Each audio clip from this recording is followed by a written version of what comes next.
আপনারা জানেন বাংলাদেশের ভিতর এই মণ্ডাবলম্বনে সবচেয়ে বড়, এবং এখানে গতবারও আমি এসেছিলাম।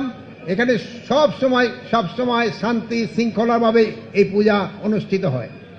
আপনারা আরও জানেন এটা কিন্তু একটা ধর্মীয় অনুষ্ঠান, এটার কিন্তু পবিত্রতা রক্ষা করা আমাদের সবার দায়িত্ব।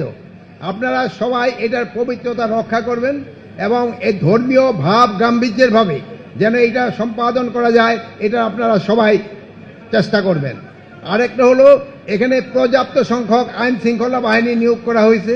এখানে পুলিশ আছেন, আনসার আছে, সশস্ত্র বাহিনী আছে, তারপরে আপনার মহিলাদের মন্ত্রণালয় থেকে আমাদের স্বেচ্ছাসেবক আছেন, সবচেয়ে বেশি আছেন আমাদের পূজা কমিটির স্বেচ্ছাসেবক।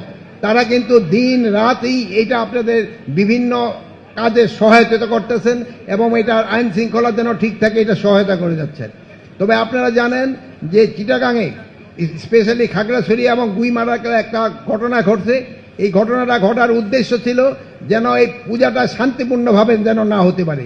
কিছু সংখ্যক সন্ত্রাসী চেষ্টা করছিল যেন এই পূজাটা ভালোভাবে না হয়, কিন্তু সেই সন্ত্রাসীদের যে কর্মকাণ্ড এটা কিন্তু প্রতিহত করে দেওয়া হয়েছে এবং পাহাড়েও পূজা ভালোভাবে হচ্ছে। এই সন্ত্রাসীদের থেকে আপনারা সবাই চেষ্টা করবেন আমাদের এই পূজাটা যেন ভালোভাবে হতে পারে।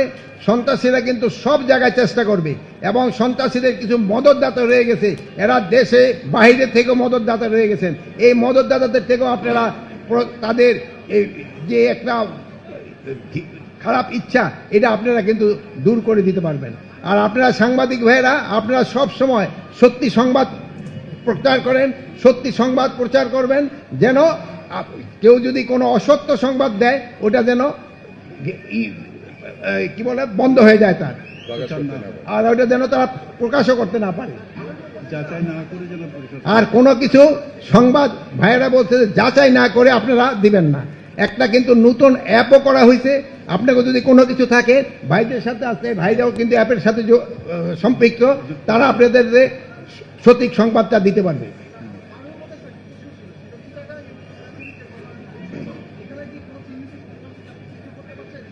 চিহ্নিত সন্ত্রাসীকে চিহ্নিত করার জন্য ব্যবস্থা নেওয়া হয়েছে এবং কিছু সংখ্যক সন্ত্রাসীদের আইনের আওতায় নিয়ে আসা হয়েছে।